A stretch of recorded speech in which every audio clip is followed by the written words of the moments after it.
Hello everybody, it's Wendy, and today we're going to do the wire wrapped shark's tooth necklace that I was telling you all about in my last video that my nephew requested. So first of all, our encouraging word for today is strive for progress, not perfection. And as I said in my last video, something new I'm going to start doing is answering a couple of questions that are left in the comments. I read them all, but I don't always get a chance to answer everyone. So I'm going to try to do that here on camera some. So if you leave a question, you may get featured, or your question may get answered in a video. And Anna111 said, this cracked me up. This wasn't a question, I just thought this was funny. Apparently I spoke to Alexa in my video that she was watching, and she said that I turned on the lights in her craft room. So I thought that was funny. And then John JV210, he was watching the purse charm video and had a question about the chunky chain, and I thought it would be perfect to answer that since we're using this chunky chain on Ethan's necklace today. So this is the kind I use on my purse charms. It has a big, chunky, masculine, but very sturdy link. And he asked where I get it, and I get it all different places. You can go on Amazon and just Google or type in a search for chunky chain for making jewelry. I buy it sometimes when it's on sale at Hobby Lobby or Michael's. So, you know, I don't really have a certain place that I go to get it. I just keep my eye out for it when I find it, like on sale or something, or I can get on Amazon and find it, but this is what it is. It's just and it doesn't really have to be a chunky chain for the purse charms. It can just be a thick gauge chain, just something sturdy that's not going to come apart, because, you know, your purse charms or backpack dangle, whatever it is, they're going to get a lot of wear and tear hanging there. So it just needs to be a thick gauge chain. So it doesn't really even have to be big loops, just big enough for your jump rings to fit through, but just a strong that's not going to break. So that's what this is. Okay, so for Ethan's necklace, he found this, or I had this shark's tooth in my, you know, stash of seashells and such, and he wanted a shark's tooth necklace. So I'm going to wire wrap this. He picked out some tiger eye beads that he liked really well. He likes the color green. And then he picked out some green goldstone. I hope y'all can see. It is so pretty. It's hard to get on camera, but it's got those goldstone flecks in it, and it's a real deep green. So just beautiful. So we're going to be using those. I've got two 12mm jump rings, a lobster claw clasp, a little jump ring to hang on my lobster on, and I might need one to hang my shark tooth pendant, not sure yet. And then two crimp beads, 2mm crimp beads, and these are two clamshell connectors. I always get the lobsters and the clams mixed up every time. I have a very small length of this is it 19 strand? This is 7 strand, I think. 7 strand beading wire. I have some GS Hypo cement, and I have some stainless steel artistic wire in a 24 gauge. And I think that's all we're going to need for this necklace. So the first thing we're going to do is wire wrap our shark's tooth. So you can wire wrap a thin shark's tooth. This is kind of thin, and it's not so easy when they're thin, but he picked out like this skinny one. So we're going to see. I'm going to try it. You're going to cut off, I'm cutting off about, I don't know, what is that, 11 inches of wire or something. You don't need a heck of a whole lot. But what I'm going to do is I'm going to turn my shark's tooth. This is the back. And I'm going to place this wire, and I'm going to have about a 4-inch tail down the back. I'm going to flip it over, okay? Holding everything where it needs to go here. We're going to take this wire, we're going to wrap to the right around that little ridge right there. And I'm just holding everything. I'm coming around to the back, wrapping once, wrapping twice, and coming back, up, and over. Nope, don't come back up. Wait a minute. Let me think. I've forgotten how to do it. It's been a while. Do I wrap? Okay, now I'm going to go around a third time. That's what I'm doing. Yeah, there we go. And then we're going to come up and over like this. And then at the top here, we're going to bend this at a 90-degree angle. So we have this one doesn't look like it's connected, but it will be. And I've gone 3 times around. Now I'm going to take my 4-inch tail. I'm going to come straight up the back here, over on top of those wires, just like that. And I'm going to wrap my small tail twice around my long tail. Okay, so just like that. Does that make sense? I hope. It's kind of hard to do on a tooth that doesn't have big, wide things here, but I'll show you what we're going to do about that in a minute. Okay, so now I'm going to take this wire right here. I'm going to bend it 90 degrees. I'm going to take my round nose pliers and I'm going to make a loop right here. Rotate them up and come right under. And that's what I have, okay? Now I've got 2 tails going on here, so I'm going to take this. I'm just going to wrap it around 2 or 3 times. And that's going to secure both tails. I can take my other one if I don't mind a messy loop, and I can wrap it around a couple of times.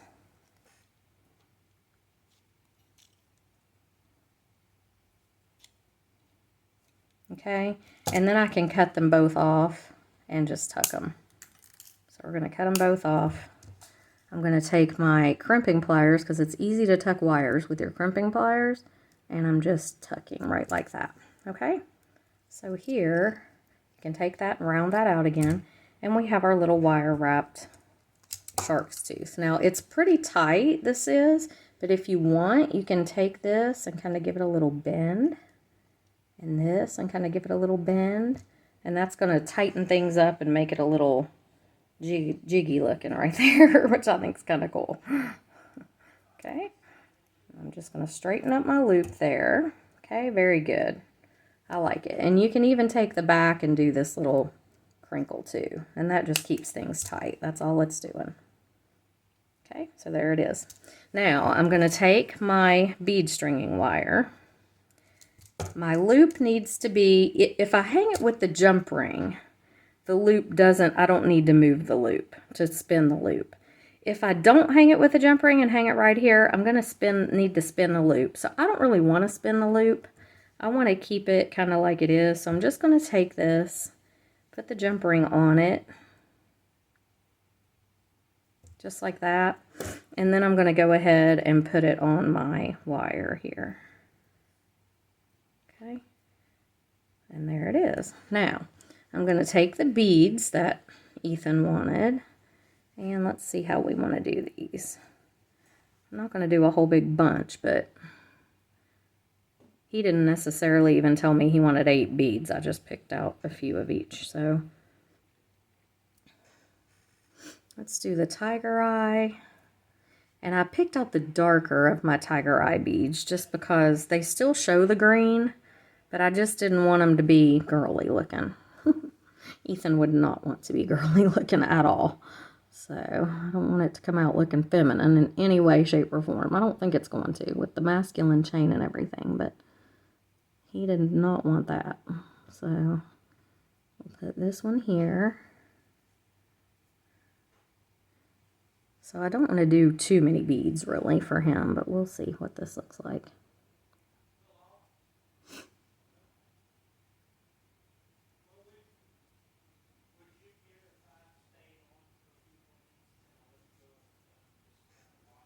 So there it is with 3 per side. Let's do one more.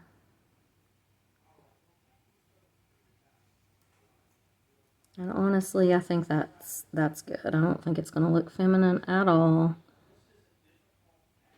These beads are very, very dark green. That looks really good, actually. I like it a lot.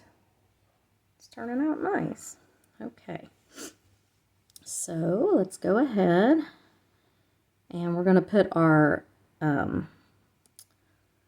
clamshell connector on. Now, I could do wire guardians and crimps. I really just don't want to do that on here. I want to just do the clamshell and the crimp And the reason for that is I just want the simple bead, silver bead, to tie in with this wire. I don't want there to be a wire connector and I mean a wire guard and all that stuff. I just feel like it's too much. So what I'm going to do is I'm going to take this crimp. I'm coming up here to the end of my wire, and I'm just going to take my chain nose pliers and flatten it out to where it's on there real good. Okay, I'm going to take my clamshell,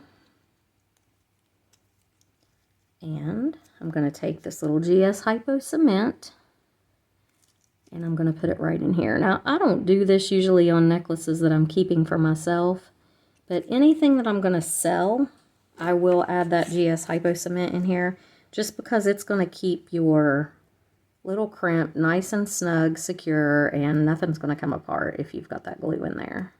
So I like to do that on both sides. So we're going to do the same on the other side, and I've glued my fingers together. I do that every time. I'm terrible with it. We're going to put our clamshell on first. Here we go. Oh my, I have glued them together. And then this little guy. Now when you crimp this, you just want to, or you're not really crimping it, you're just smashing this crimp bead flat. But when you do that, you want to make sure that this whole thing has a little movement, and you don't have it like poker stick straight. You want it to be kind of, so I just let gravity kind of pull it down, and I'm kind of gentle with that. And we're going to smash that flat. Let me come in here. I'm going to trim this off. Whoops, let's not cut my clamshell, that would be bad. And then I'm just going to put a little bit of this glue in here as well. Close this up. Let's see if I can get the lid back on this glue. This stuff is, it just wants to run out, and it's very hard to get this little needle back in here, but I did it. Okay. Alrighty, set that aside. So here's what we have so far. And I'm going to wrap another shark's tooth at the end of this video, because I know I didn't do a very good job with the keeping that on screen. It's kind of hard. So I'm going to do another one here in a minute and show you. Alright, so now we're just going to take our chain. This already actually has a lobster on it. I didn't realize that, but I've got to find the middle, lining these two up, and the middle appears to be right here. I'm just going to open this middle link here if I can. This is thick chain. Kind of hard to open it, but open the middle.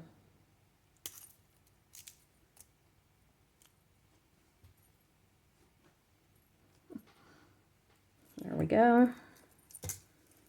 And I'm just going to put the chain on either side. Now I will have to connect it with jump rings, because this chain is too thick to go through those little things on there. So I'm just going to put some jump rings on here. Actually, I might use my smaller oval ones. I like those a little bit better. Yeah.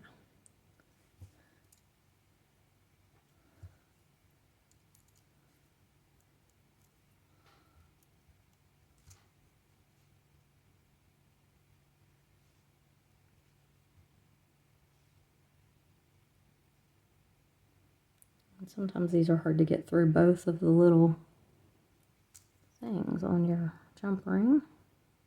Both of the little loops on the clam, I mean. Alright, close this up really good. Make sure it's closed up good. Let's do the other side.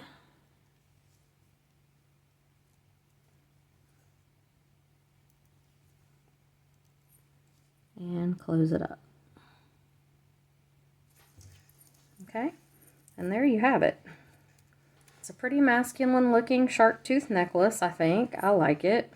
I hope he likes it. I think he will. And I'm going to take this extender off just because I think that's kind of feminine looking. I don't really care for that. And he doesn't really, I don't think, need an extender on his. He's a guy. And he can just clasp it right onto that. He didn't want his super long either. So his total, hers are 18 inches total. Let's see how long his ends up being.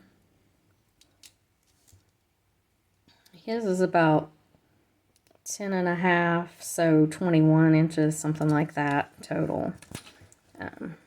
So I think his will be fine. And I don't know, I guess I could add a couple of these bigger loops on for extender, just to be sure he's got enough room to, I think he will, but we'll do this just in case.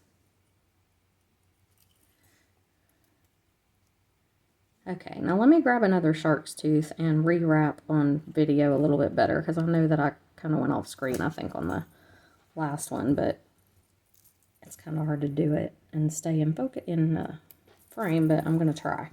So here's Ethan's. I think it looks really good. And hold on, let me grab one more. Okay, so here I have a little wider shark's tooth on the top, and I'm going to do the same thing. I'm just going to grab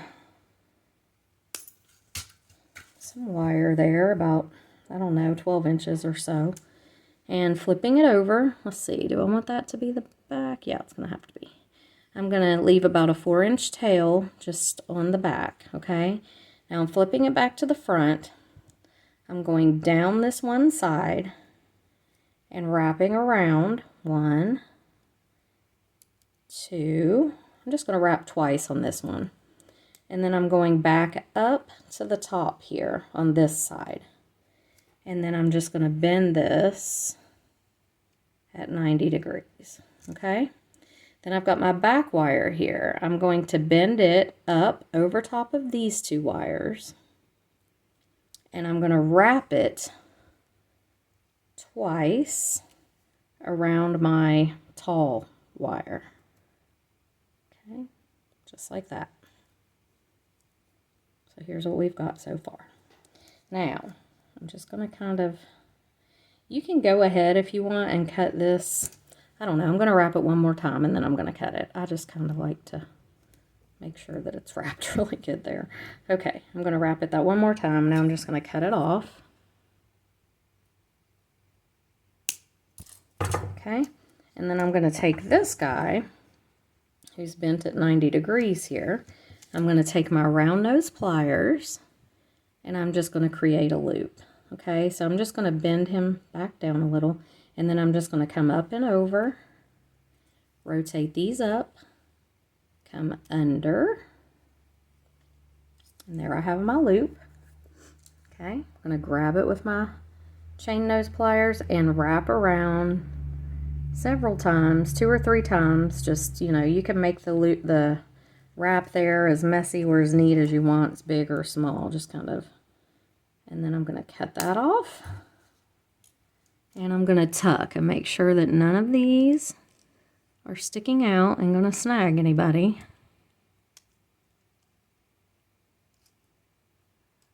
Okay.